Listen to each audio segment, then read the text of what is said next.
શ્રી કૃષ્ણ જન્માષ્ટમી, રામનવમી, એકાદશી અને શિવરાત્રિ વ્રત. શ્રાવણ મહિનાની વદ આઠમના ભગવાન શ્રી કૃષ્ણનો જન્મ થયો છે અને ચૈત્ર મહિનાની સુદ નોમનો ભગવાન રામનો જન્મ થયો છે.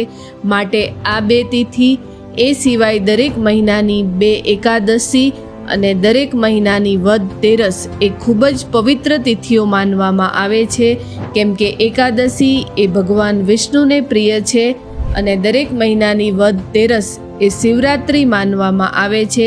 માટે જ આ ચારેય વ્રતને ઉત્તમ વ્રત માનવામાં આવે છે. જે લોકો કોઈ કારણોસર બીજા પ્રકારના વ્રત નથી કરી શકતા, એમને આ 4 વ્રત કરવાથી એ જ પુણ્ય ફળ મળે છે જે બીજા વ્રત કરવાથી મળે છે.